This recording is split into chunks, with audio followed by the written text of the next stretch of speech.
기도드렸습니다.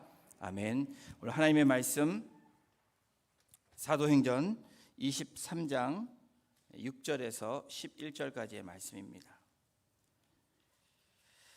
제가 갖고 있는 신약성경 228페이지입니다.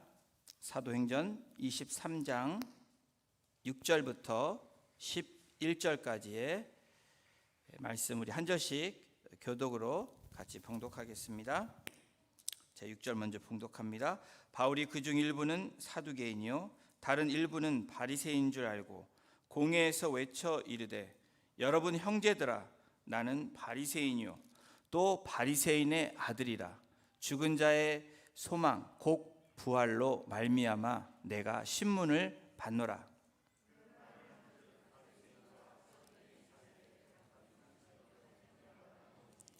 이는 사두개인은 부활도 없고 천사도 없고 영도 없다 하고 바리새인은 다 있다 함이라.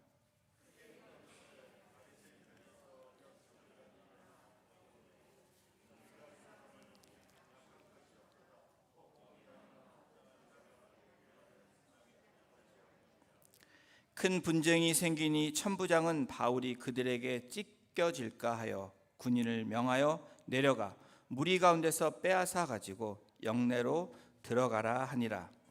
그날 밤에 주께서 바울 곁에 서서 이르시되 담대하라. 내가 예루살렘에서 나의 일을 증언한 것 같이 로마에서도 증언하여야 하리라 하시니라. 아멘. 담대하게 증언하라 라는 제목으로 오늘 말씀 나누겠습니다. 고대 서사신 오디세이에서 호모의 영웅인 오디세우스는 사이렌, 여러분 사이렌이란 여신을 들어보신 적 있습니까? 위에는 절반은 상체는 여자이고 이 하체는 독수리 같기도 하고 또 어떤 사람들은 인어처럼 그런 모습을 갖고 있는 고대 그리스의 신이 바로 이 사이렌입니다. 여러분 스타벅스 커피 로고를 아시죠? 거기에 나온 여자 그 여신이 바로 사이렌이라는 여신입니다. 이 여신은 아름다운 목소리를 내므로 이 뱃사람들, 이 뱃사공들을 꿰어서 이 남자들이 물로 뛰어들게 하는 그러한 여신입니다. 나쁜 거죠.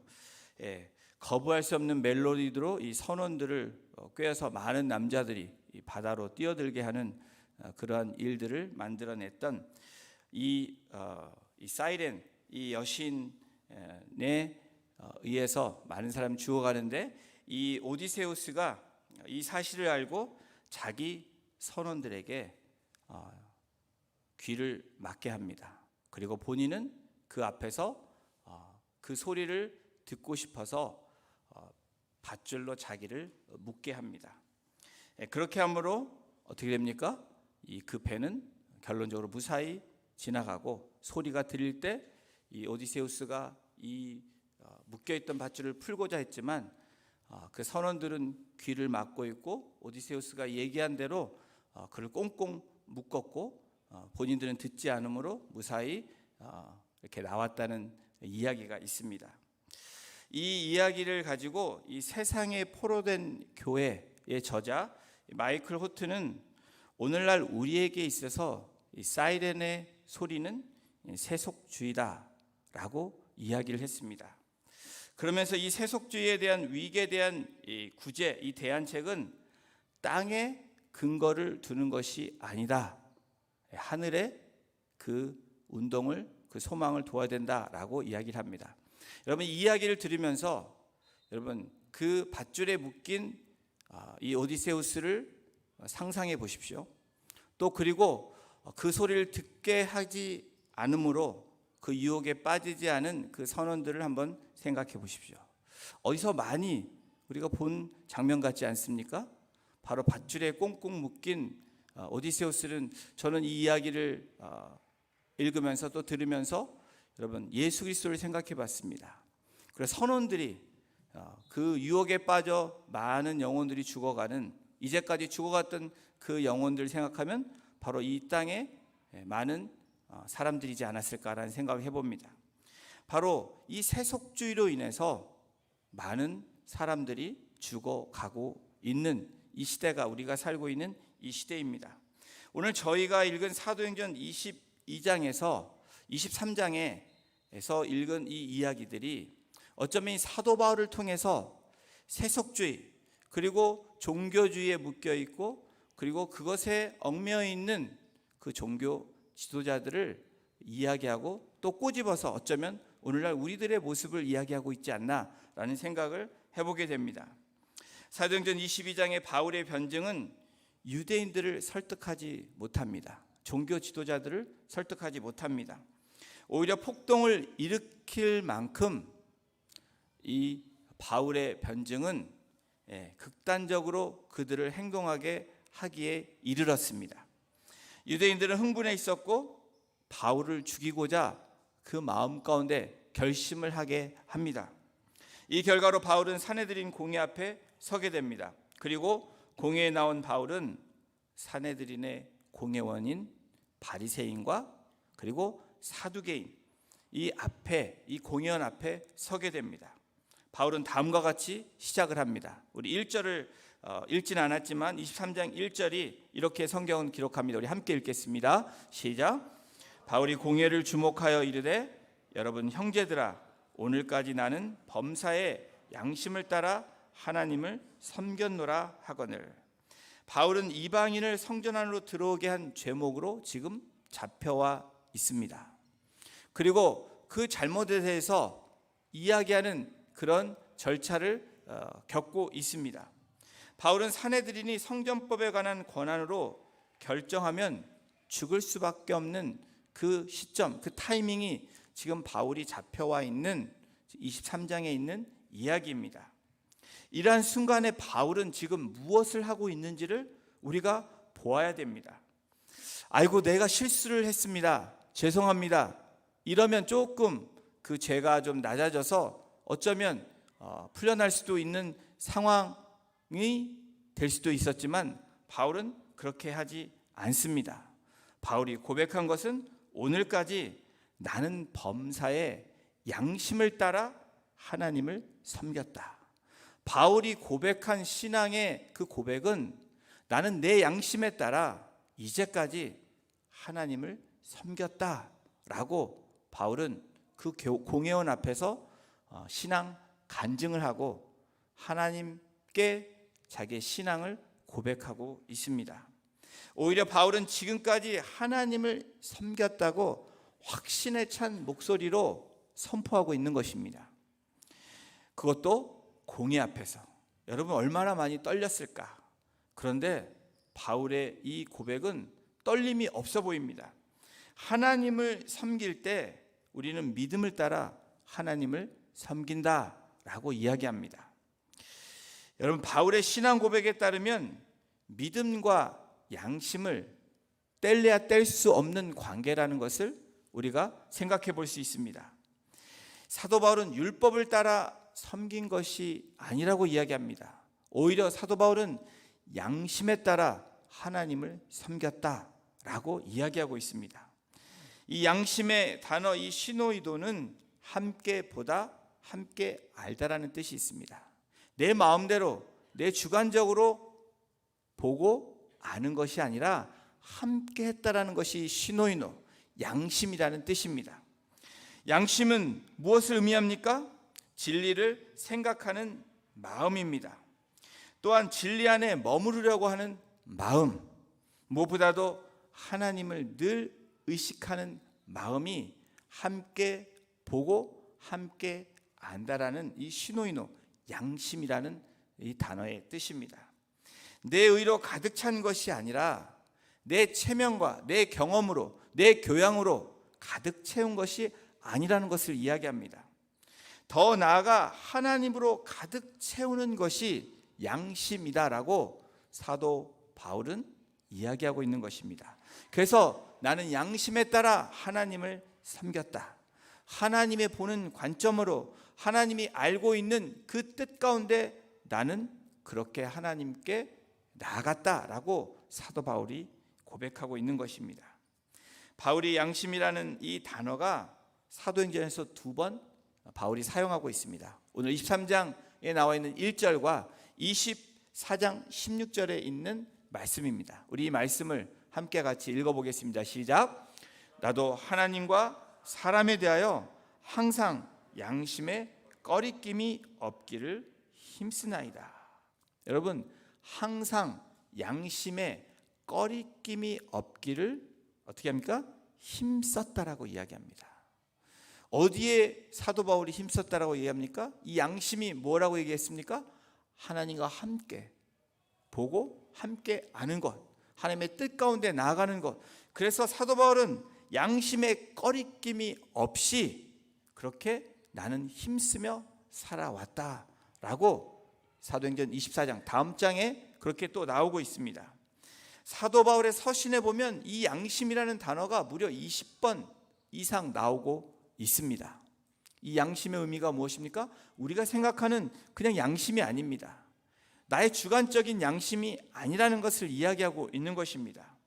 이 양심은 선한 양심, 깨끗한 양심, 청결한 양심. 그런데 그 양심은 어디에 속해 있는 양심입니까? 하나님 안에 있는 양심이라고 이야기하는 것입니다. 진리를 생각하는 마음, 진리에 머무르려고 하는 마음, 의를 위해서 하나님의 뜻 가운데 나가려고 하는 그 뜻이 바로 양심이라고 얘기하는 것입니다. 여러분, 우리 주님도 요한복음 8장 9절에 보면 이 양심에 대해서 이야기합니다. 요한복음 8장 9절에 한번 보십시오. 이 말씀을 듣고 양심의 가책을 느껴. 이 이야기가 어떤 이야기냐면 서기관들과 바리새인들이 예수님 앞에 가늠한 여인을 데리고 나옵니다. 그들이 모세의 율법을 말하면서 돌로 쳐 죽여야 된다라고 이야기를 합니다. 그때 주님이 뭐라고 질문합니까? 뭐라고 그들에게 이야기합니까? 너희 중에 죄 없는 자가 이 여인을 돌로 치라고 이야기합니다. 여러분, 이 말씀을 듣고 양심의 가책을 느껴.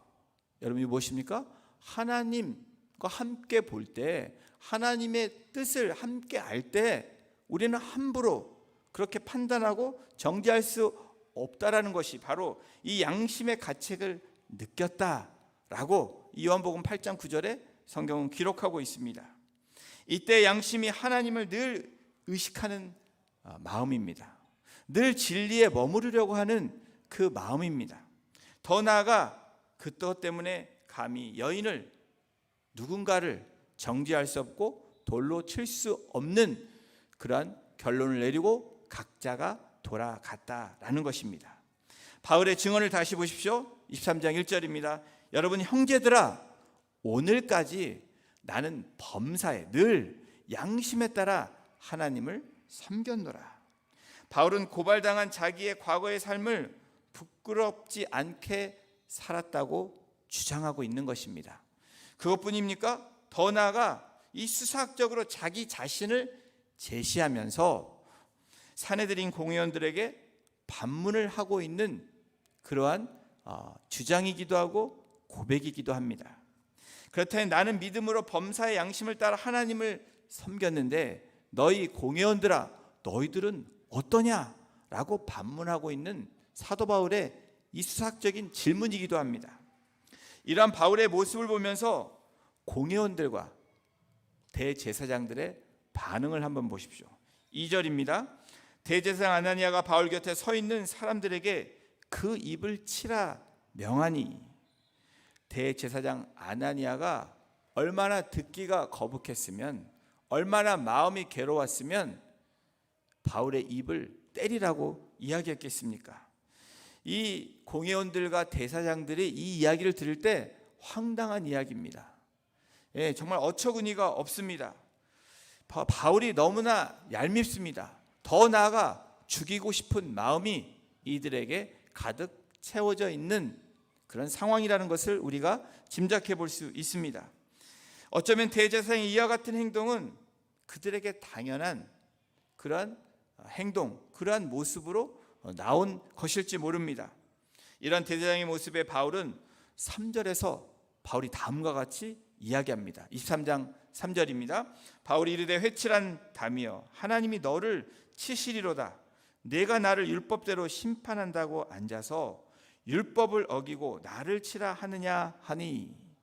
바울은 한술 더 떠서 속된 말로 미운 털이 박힐 정도로 이들을 아주 몰아붙이고 있습니다. 이런 어려운 상황 가운데 바울은 더 담대하게 신앙 고백을 하고 있습니다. 23장 6절입니다. 오늘 저희들이 읽은 본문 첫 번째 말씀인데 바울이 그중 일부는 사두개인이요 다른 일부는 바리새인인 줄 알고 공회에서 외쳐 이르되 여러분 형제들아 나는 바리새인이요 또 바리새인의 아들이라. 죽은 자의 소망 곧 부활로 말미암아 내가 신문을 받노라. 내가 지금 겪고 있는 이 문제가 무엇 때문인지 아주 정확하게 바울은 짚고 넘어가고 있습니다. 죽은 자의 소망 곧 부활로 말미암아 내가 너희들로부터 지금 여기에 서 있고 신문을 받고 있다라고 이야기하는 것입니다. 바울은 자신이 무엇 때문에 이렇게 하는지 그 결과로 어떤 어려움을 겪고 있는지 분명히 알았고 그것을 잘 묘사하고 있습니다. 삶의 목적이 분명한 사람은 신앙을 범사에 고백하는 사람입니다. 삶의 목적이 분명한 사람은 어려움이 있어도 신앙 고백이 흔들리지 않는다는 것을 사도 바울을 통해서 우리에게 말씀해주고 제시해주고 있습니다. 바울의 고백은 자신이 죽은 자의 소망 곧 부활을 믿는 사람이라는 것을 분명하게 밝히고 있는 것입니다. 그리고 자신이 이와 같이 신문을 당하게 된 이유가 부활 신앙 때문이라고 이야기하고 있는 것입니다. 사랑하는 성도 여러분, 여러분들은 어떤 신앙을 가지고 오늘 이 시대를 살아가고 계십니까? 사이렌과 같은 이 악한 이 영혼들이, 악한 신들이, 이 사단이, 우리의 원수인 사단이 세상이 여러분들을 어떻게 속삭이고 있습니까? 그럴 때 우리들은 세상으로 점점 뛰어들고 있지는 않습니까? 바울은 복음 증거에 어떤 것도 장애물이 되지 않음을 증거하고 있습니다. 전혀 위축되지 않은 모습으로 부활 신앙을 고백하고 있는 것입니다. 이 부활 신앙의 고백이 바울을 이렇게 담대하게 만들고 있습니다. 여러분 초대교회를 한번 상상해 보십시오. 그리고 우리가 알고 있는 신앙의 많은 위인들, 이 신앙의 많은 사람들, 초대교회로부터 시작해서 우리와 성정이 같은 많은 사람들, 믿음의 사람들이 어떻게 그들의 신앙을 지켰는지, 여러분 지금도 이 시간에 이 부활의 신앙 때문에 그들의 목숨을 내놓고 복음을 들고 나아가는 5대양 6대주의 선교사님들이 계십니다. 또 선교사님들이 아닌 믿음의 사람들이 곳곳에 있다라는 것을 우리는 알고 있습니다. 바로 양심에 따라 하나님을 섬겼던 사람들, 그리고 섬기고 있는 사람들은 이렇게 어떠한 상황에서도 담대해질 수 있다라는 것을 말하고 있는 것입니다. 예수의 이름 때문에 고난을 당할지라도, 이 부활의 확신으로 인해서 신문을 당할지라도, 이 일로 어쩌면 목숨을 잃을 상황에 있을지라도 여러분 어떻게 선포하고 있습니까? 부활의 신앙을 바울 사도처럼 선포할 수 있고 선포해 나갈 수 있다는 것을 이야기합니다. 오늘 6절에서 바울은 의도적으로 자신이 어떤 사람인지를 밝히고 있습니다. 사내들인의 바리새인과 사두개인으로 구성되어 있는 것을 알고 있던 사도 바울은 분명히 이들의 신학적인 견해가 있고 의견이 다르다는 것을 알고 있습니다. 사두개인은 무엇을 믿고 바리새인은 무엇을 믿는지 알고 있었기 때문에, 그러면서 본인이 누구인지 분명하게 그 정체성을 밝히고 있습니다. 나는 바리새인이요. 여러분 사실은 사도 바울이 예수님을 만난 후에 바리새인이라고 그렇게 자기의 정체성을 밝히지 않습니다. 그러나 오늘 여기서 전략적으로 이야기하고 있는 이것이 무엇입니까? 나는 바리새인이요 바리새인의 아들이다라고 이야기합니다. 나는 당신들과 같이 바리새인이 하는 그 율법을 알고 있고 율법을 지켰던 사람이다 라고 이야기하고 있는 것입니다. 그래서 두 번째로 뭐라고 얘기합니까? 더 중요한 죽은 자의 소망, 바로 이 부활로 말미암아 내가 신문을 받고 있다라고 그의 또 다른 정체성을 이야기하고 있는 것입니다. 이것이 우리의 신앙 고백이 되기를 주님의 이름으로 축원합니다. 여러분, 우리는 그리스도인이라고 이야기합니다. 그런데 어떤 그리스도인이라고 이야기해야 됩니까? 바로 오늘 사도 바울이 그 공의 앞에서, 세상 앞에서, 바로 이 유혹의 소리 앞에서 어쩌면 타협하고 싶은 그 순간에도 사도 바울은 무엇이라고 얘기합니까? 죽은 자의 소망, 곧 부활로 말미암아 내가 오늘 여기에 있다라고 이야기하는 것입니다. 죽은 자의 소망은 예수의 부활의 근거를 두고 있는 것입니다. 바로 예수의 이름을 선포하고 있는 것입니다. 단지 죽은 자가 다시 살아난다는 의미에서 같은 부활을 믿는 것이지만 바리새인의 부활 신앙과 바로 사도 바울이 말한 부활 신앙은 천지 차이라는 것입니다. 바울의 이 부활 신앙은 예수 그리스도의 부활 신앙입니다. 부활하신 주님, 그 다메섹 도상에서 그 주님을 만난 부활 신앙이 바울의 부활 신앙입니다. 그러나 이 바리새파의 부활 신앙은 예수 그리스도와 상관없는 전승해오진 이제까지 율례로 그들이 그냥 받아들여진 부활 신앙, 그 신학적인 백그라운드에 불과하다는 것입니다.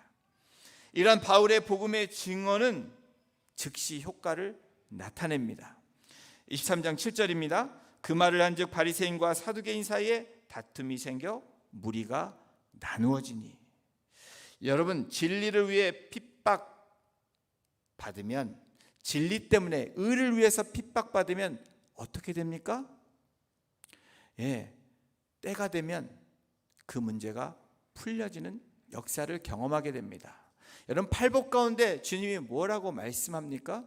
나를 위해, 의를 위해서 핍박받는 자는 어떻게 복이 있다라고 얘기합니다. 천국이 너희 것임이라고 말씀하고 있습니다. 여러분, 그것이 무엇입니까? 진리가 우리를 자유케 함으로 그 자유함을 통해서 우리가 당당해질 수 있고 떳떳해질 수 있고 어떤 상황에서도 어떤 길에서도 그 길을 걸어갈 수 있음을 말씀해 주고 있는 것입니다. 여러분, 바리새인과 사두개인의 신학적인 포지션이 다른 부류라는 것을 알 수 있습니다. 오늘 말씀에서도 바리새인은 여러분 부활을 믿습니다. 천사도 믿습니다. 여러분, 그런데 사두개인은 그렇지 않다라는 것입니다. 영을 믿지 않습니다. 부활도 믿지 않습니다. 여러분, 그런 사이들의 사도 바울이 그렇게 얘기한 의도가 무엇일까? 여러분, 분명히 복음이 아닌 비본질을 갖는 너희들에게 복음을 이야기하고 있는 것입니다. 이러한 부류들은 궁극적으로 악을 도모합니다. 그런데 여러분, 어느 순간이 되면 그 악의 도모는 여러분 진리 앞에서 흐트러질 수밖에 없다라는 것입니다. 우리가 왜 진리 안에서, 복음 안에서 늘 깨어있고 그 복음 안에서 함께 나아가야 됩니까? 그 복음은, 진리는 여러분 흐트러지지 않는 것입니다. 여러분, 악은 그러나 어느 순간이 되면 싸우게 되어 있다라는 것을 오늘 이 사도행전을 통해서 우리에게 알려주고 있습니다. 이들의 다툼의 이유가 무엇입니까? 바로 23장 8절에 나와 있습니다. 이는 사두개인은 부활도 없고 천사도 없고 영도 없다 하고 바리새인은 다 있다 함이라. 이들 두 사이는 본질에 있어서는 차이가 있다라는 것입니다. 그러나 비본질에 있어서는 바로 예수라는, 그리고 예수를 따르는 자들에 대해서는 어떻게 하면 이들을 죽일까, 어떻게 하면 이들을 괴롭힐까 라는 것이 비본질에서 하나가 되었지만 본질에 있어서는 이들이 다르다는 것입니다. 사두개인들은 부활에 대해 예수님을 시험하기 위해 여러 명의 남편을 가진 여자가 부활 후 누구의 아내가 될 것인지 예수님을 시험한 적이 있습니다. 복음서 마태복음 22장 3절에 보면 여러분, 그때 예수님이 무엇이라고 말합니까? 부활 때는 장가도 시집도 안 가고 천사와 같다고 말합니다. 그때는 영광 가운데 하나님을 찬양하고, 그때는 우리가 이 땅 가운데 있었던 그런 죄악들이 없다, 하나님만을 영원히 정결하고 성결하고 거룩한 가운데 섬길 수 있다라는 것을 말씀해 주고 있습니다. 여러분, 역사적으로 고대 메소포타미아나 이집트에서도 부활에 대해서 믿었다라는 것입니다. 그렇게 해서 전승되어진 부활을 믿는 집단이 어쩌면 바리새인들이었습니다. 여러분, 이집트에는 사후에 영혼이 돌아와서 부활한다라는 것을 믿었기 때문에 미이라 같은 것을 만들어 놓고 피라미드를 해서 견고하게 만드는 것이 바로 고대 문명의 일들입니다. 불교에서는 어떻습니까? 사람이 짐승이나 또 곤충이나 새나 제일 잘하면 윤회설을 해서 사람으로 환생할 수 있다, 다시 말하면 부활할 수 있다라고, 태어날 수 있다라고 그런 주장을 합니다. 그러나 성경은 무엇을 얘기합니까? 우리 성도들의 부활을 영육간의 완전한 부활이라고 말하고 있는 것입니다. 그냥 다른 종교에서 말하는 부활을 이야기하지 않습니다. 바로 부활의 첫 열매가 되신 예수 그리스도를 통해서 우리에게 증거하고 계십니다. 그래서 죽은 자의 첫 소망, 바로 예수 그리스도를 통해서 부활을 가지고 나는 꺼리낌이 없이 나아간다 라고 사도 바울은 선포하고 있는 것입니다.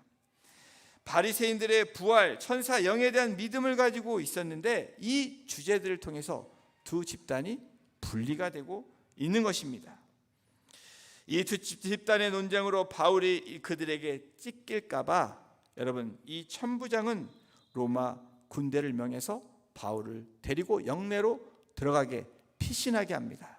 여러분, 이 일들을 누가 한 것입니까? 하나님이 사도 바울에게 지혜를 주시고 영으로 하나님이 함께 하심으로 어떻게 됩니까? 바울을 보호하게 하십니다. 바울과 아나니아의 대립이 있었습니다. 바로 3절에 그 대립이 나옵니다. 그리고 사두개인과 바리새인 사이에 논쟁이 있은 후에 주님께서 바울에게 나타나십니다. 여러분, 이 11절에 나와 있는 이 말씀을 우리가 주목해야 됩니다. 우리 11절을 함께 읽겠습니다. 시작. 주께서 바울 곁에 서서 이르시되 담대하라, 네가 예루살렘에서 나의 일을 증언한 것 같이 로마에서도 증언하여야 하리라 하시니라. 여러분, 하나님의 계획, 하나님의 역사, 인도하심은 분명한 뜻이 있다라는 것입니다. 여러분, 우리가 살아가는 우리의 삶 가운데 하나님은 우리 각각을 통해서 하나님의 계획이 있으십니다. 하나님의 인도하심이 있고 역사가 있고 뜻이 있습니다.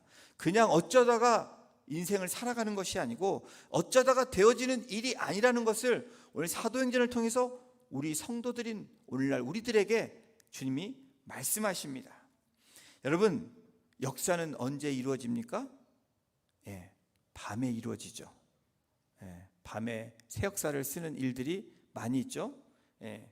그날 밤에 주님께서 바울에게 나타나셨습니다. 그냥 오신 것도 아니고 말씀으로 들려주신 것도 아니고 오늘 성경에 무엇이라고 기록되어 있습니까? 주께서, 예수님께서 바울 곁에 서서 이르시되.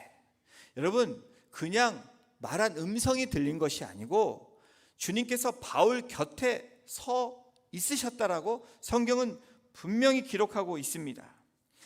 바울의 곁에 서서 말씀하십니다. 일간의 어려운 시간을 경험한 사도 바울에게 주님이 나타나시고 옆에 서서 말씀하고 계십니다.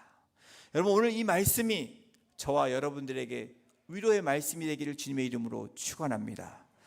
이 일간의 바울의 어려움이, 우리의 인생의 어려움이 늘 있지만 오늘 바울을 통해서 우리에게 제시해 주시는 말씀이 무엇입니까? 주님이 늘 우리의 곁에 계시다는 것입니다. 우리에게 늘 말씀하고 계시다는 것입니다. 바울은 추측하건대 자신이 앞으로 어떻게 될 것인지에 걱정하며 알고 싶었을 것입니다. 그때 주님이 나타나십니다. 바울이 비전을 가지고 로마로 여행하는 것은 생각하기 힘들었던 그 시간이 2일 후에 영내로 들어가서 그런 생각을 가졌을지 모릅니다. 그런데 그날 밤에 바울에게 나타나시고 바울에게 말씀하십니다. 오늘 바울에게 말씀하시는 이 말씀이 저와 여러분들에게 말씀하시는 말씀을 믿는 저와 여러분이 되기를 주님의 이름으로 축원합니다. 첫 번째 말씀이 무엇입니까? 담대하라. Take courage. 여러분, 우리가 언제 용기가 생깁니까? 여러분, 언제 우리가 힘을 얻고 나아갑니까? 어떤 생각하지 않았던 일이 되어질 때 용기가 생깁니까?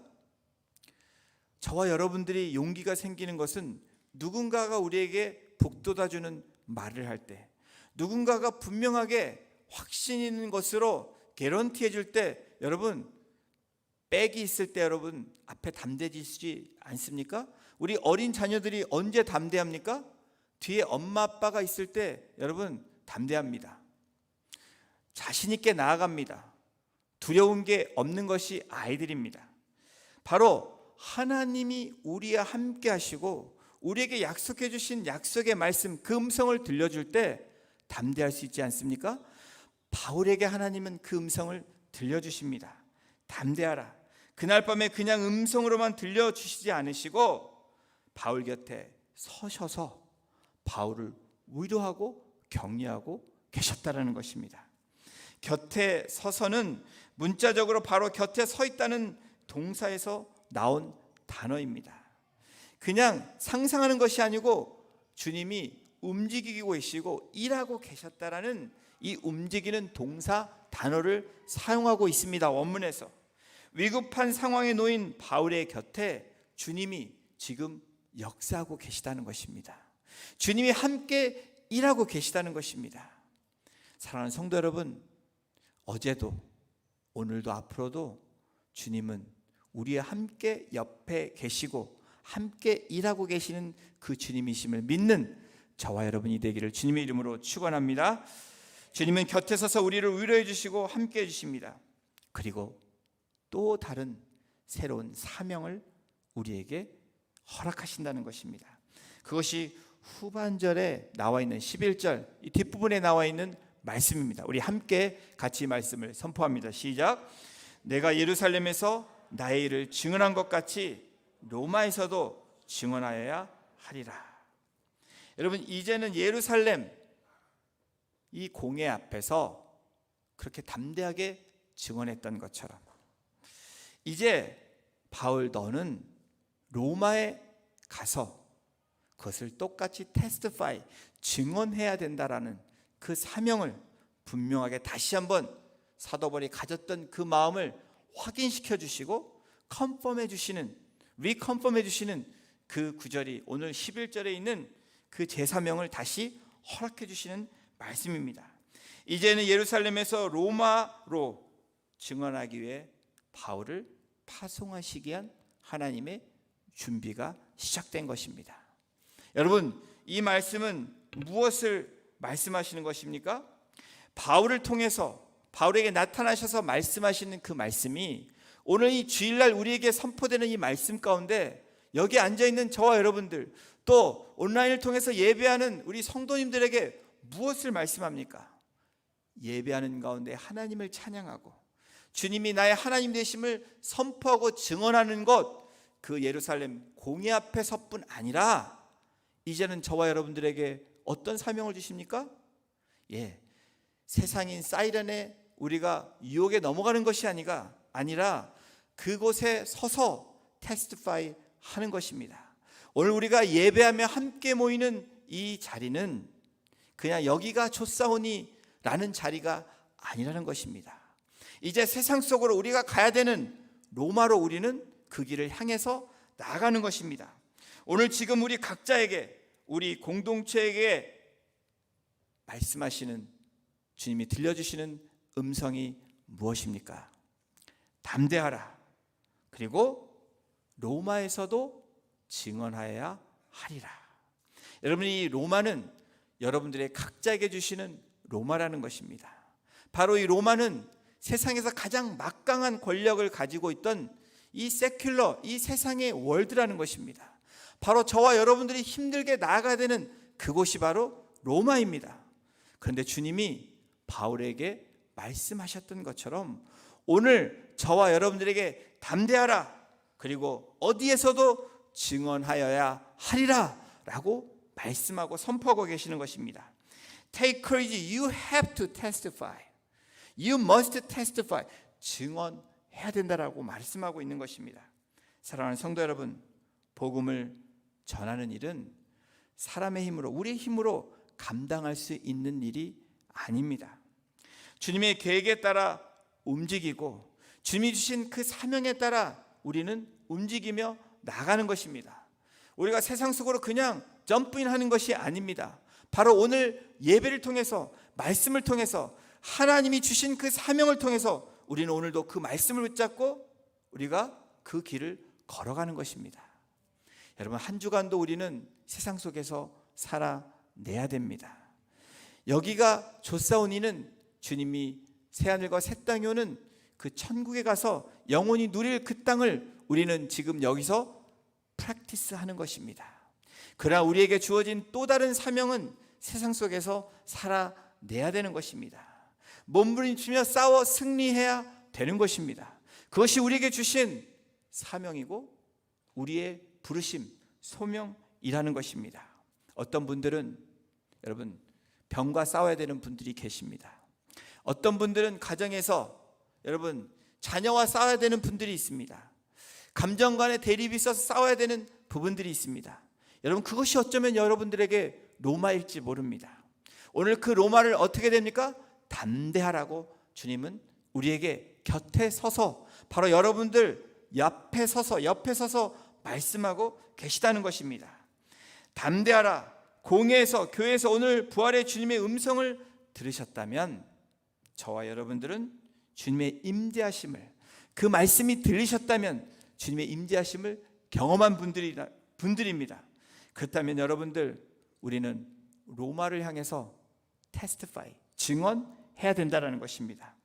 그런데 주님 때문에 죽으면 죽는 것이 아니라 여러분, 그곳에서 우리가 복음 때문에 죽으면 여러분, 부활의 주님은 다시 살려내신다는 것입니다. 여러분들이 그곳에서 겨자씨만한 그 씨앗으로 여러분 죽게 되면, 미랄이 땅에 떨어져 죽는 그 역사를 이루어내면 어떻게 됩니까? 많은 열매로 하나님께 영광을 돌릴 뿐 아니라 하나님이 때가 되면 그것을 증거하시고 나타내신다는 것입니다. 여러분, 그것이 바로 죽은 자의 소망, 곧 부활로 말미암아 살아가는 자, 바로 바울이 고백한 것처럼 그런 부활의 신앙을 믿고 살아가는 한 사람 한 사람이 그런 사람들이라고 말씀하고 있는 것입니다. 사랑하는 성도 여러분, 주께서 바울 곁에 서서 이르시되 담대하라, 바로 오늘 저와 여러분들에게 주시는 말씀입니다. 그리고 로마에서도 증언하여야 하리라. 교회에서만 예배하는 것이 아니라는 것입니다. 설거지를 하실 때에도, 굳은 일을 하실 때에도, 힘든 싸움에서도 여러분 증언해야 되는 것이 저와 여러분들의 부르심, 사명이라는 것입니다. 그 사명을 가지고 오늘도 로마로 향하시는 우리 귀한 성도님들 한 분 한 분 되시기를 주님의 이름으로 축원합니다. 그러한 가정이 되고 그러한 공동체가 되므로 다시 안디옥으로 우리가 무명일지 모르지만 그 무명을 통하여 역사하시는 그 하나님의 역사의 주인공들이 한 분 한 분 되시기를 주님의 이름으로 축원합니다. 우리 이 시간 같이 찬양 드리겠습니다.